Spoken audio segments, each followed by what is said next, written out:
Assalamualaikum warahmatullahi wabarakatuh. Nama saya Afliza Husniar Anggraini, kelas 12 MIPA 6. Video ini dibuat dalam rangka memenuhi ujian praktikum Bahasa Indonesia yang dibimbing oleh Bapak Rizky Hidayatullah Nur Hikmat.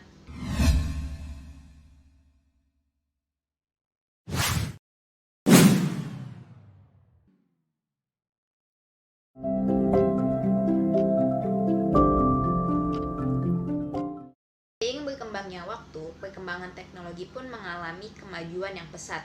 Salah satunya teknologi komunikasi. Akses internet yang canggih menjadikannya alat komunikasi yang diminati banyak orang. Hampir semua orang mempunyai perangkat komunikasi yang memungkinkannya untuk berkomunikasi dengan banyak orang di seluruh dunia melalui media sosial. Media sosial merupakan sarana komunikasi yang memungkinkan seseorang untuk berkomunikasi tanpa terbatas ruang dan waktu. Berdasarkan riset data yang dihimpun oleh Hootsuite We Are Social tahun 2020, pengguna aktif media sosial di Indonesia mencapai 160 juta orang. Hal ini menunjukkan bahwa sekitar 59% penduduk Indonesia telah menggunakan media sosial sebagai alat komunikasi.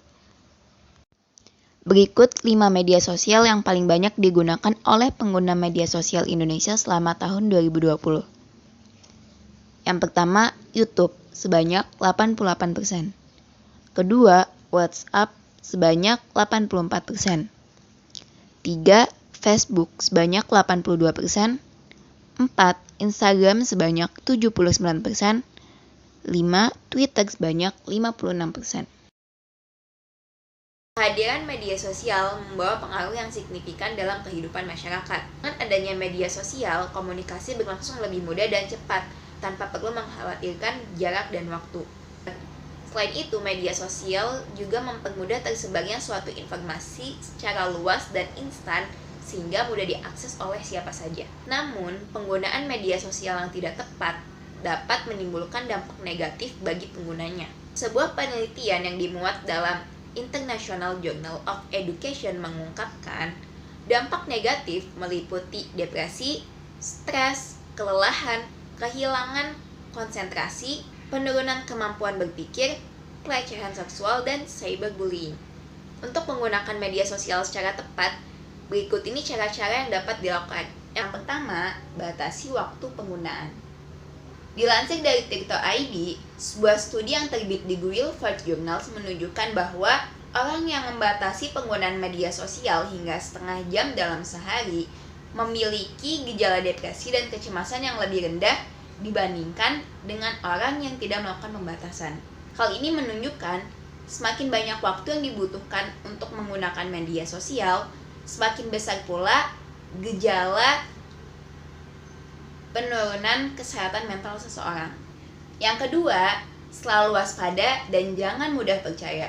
Untuk menghindari terjadinya hal-hal yang tidak diinginkan seperti penipuan dan pelecehan, kita harus selalu waspada dan jangan mudah percaya.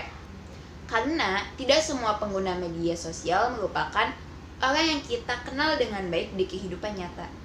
Yang ketiga, pilih konten yang ingin dibaca atau ditonton.